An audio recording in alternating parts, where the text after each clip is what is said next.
Assalamualaikum warahmatullahi wabarakatuh. Alhamdulillah wassalatu wassalamu ala rasulillah wa ala alihi wa sahbihi wa mawala.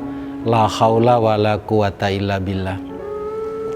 Sahabat UB TV rahimakumullah, alhamdulillah kita bersyukur kehadirat Allah Subhanahu wa Ta'ala. Dengan limpahan rahmat, taufik serta hidayahnya, kita diberi kesempatan oleh Allah untuk bertemu dengan tahun baru Islam. Kita beranjak dari tahun 1443 Hijriah, sekarang kita berada di tahun 1444 Hijriah. Tentu setiap perubahan adalah fenomena yang harus dipahami makna dan pesan moralnya, termasuk pergantian tahun, pergantian bulan, bahkan pergantian hari. Said Qutb pernah mengemukakan bahwa fenomena itu nasihat spiritual dari Allah Subhanahu wa Ta'ala yang harus dipahami, sehingga setiap perubahan kita bisa menemukan hikmah, kita bisa menemukan pelajaran yang ada di balik perubahan yang terjadi. Said Qutb mengemukakan bahwa nasihat yang diberikan Allah kepada hambanya itu hanya dua macam. Yang pertama, nasihat itu berupa ayat. Ayat ini mengandung dua, yaitu ayat qauliyah dan ayat kauniyah. Ayat qauliyah, semua yang difirmankan Allah tercantum di dalam Al-Quran, itu nasihat Allah berupa ayat qauliyah yang difirmankan.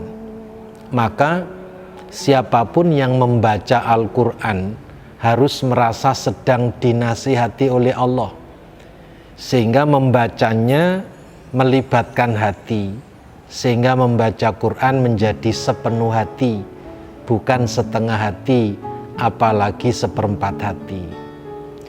Dengan demikian kita mendapat nasihat dari Allah melalui ayat qauliyah. Yang kedua, ayat kauniyah, yaitu fenomena kehidupan. Apa itu berbentuk peristiwa, kejadian, baik yang kita alami atau yang kita saksikan, semua itu adalah nasihat spiritual dari Allah. Karena itu diperlukan kepekaan, diperlukan sensitivitas transenden untuk membaca nasihat Allah berupa peristiwa. Dan yang kedua, nasihat Allah berupa kematian. Kematian itu nasihat tanpa kata. Di saat nasihat-nasihat itu berkata-kata, namun kematian adalah nasihat tanpa kata. Karena itu Rasulullah SAW menyuruh kita, urkubul mayyiti inda salasin. Perhatikan keadaan mayat itu dalam tiga hal.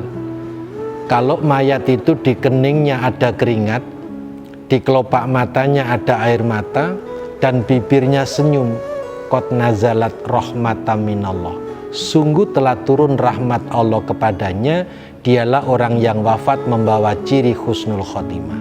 Ini yang harus kita capai. Sebaliknya Rasul berpesan, manakala kalian melihat orang yang sedang sakaratul maut itu ngorok seperti sapi disembelih, atau seperti gadis yang tercekik, sedangkan di tubuhnya terdapat bercak-bercak merah kehitam-hitaman seperti terkena pecut, lantas bibirnya mengkerut dan mengeluarkan busa, qad nazalat azaba minallah. Sungguh telah turun azab Allah kepadanya, dialah orang yang wafat membawa ciri su'ul khotimah, akhir hayat yang tidak baik. Na'udzubillahi min zalik. Maka fenomena ayat-ayat kauniyah maupun kematian harus dipahami dari segala sisi, sehingga peristiwa-peristiwa yang terjadi betul-betul memberi nasihat yang positif bagi kehidupan kita untuk kemudian mengambil sikap. Kalau kematian itu ditandai dengan husnul khotimah, kita mohon kehadirat Allah. Semoga akhir hayat kami, akhir hayat saya mencapai husnul khotimah seperti saudara saya yang memiliki tanda-tanda husnul khotimah.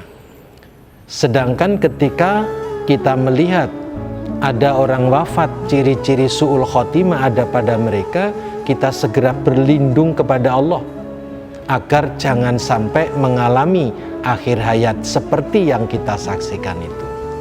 Oleh karena itu, semua peristiwa, semua perubahan itu nasihat Allah. Tergantung sikap kita di dalam memahami peristiwa itu agar mampu menggali makna dan pesan moral di balik peristiwa yang terjadi. Oleh karena itu, sahabat UBTV rahimakumullah, pergantian tahun jangan dibiarkan berlalu tanpa makna. Pergantian tahun jangan diisi dengan maksiat, karena hakikatnya pergantian tahun usia kita pun kelihatannya bertambah, tapi sesungguhnya jatah hidup yang diberikan Allah untuk kita semakin berkurang. Allah Subhanahu wa ta'ala telah mengingatkan dalam surat Yasin ayat 68, wa man nu'ammirhu nunakisu fil khalqi afala yaqilun. Dan barang siapa yang kami panjangkan umurnya, maka akan kami kembalikan ke asal kejadiannya, maka mengapa mereka tidak memikirkan? Allah Subhanahu wa ta'ala bertanya yang tidak memerlukan jawaban, tetapi memerlukan sikap nyata, bahwa sesungguhnya di dalam surat Yasin 68 ada 3 nasihat penting yang disampaikan Allah kepada kita. Nah, nasihat itu harus digali. Alat penggalinya apa? Menjawab pertanyaan Allah pada ujung ayat, afala yaqilun. Mengapa mereka tidak memikirkan? Maka apabila kita memikirkan ayat ini, bahwa ayat qauliyahnya mengatakan wa man nu'ammiru nakisu fil khalqi afala yaqilun, dan ayat itu kita alami semua, tidak ada yang dikecualikan oleh Allah. Maka menjawab pertanyaan Allah afala yaqilun dengan memikirkan terjadinya perubahan hidup, maka insya Allah kita akan memperoleh 3 nasihat penting dari Allah Subhanahu wa ta'ala. Dari nasihat inilah akan memandu kita bersikap apa yang harus kita lakukan.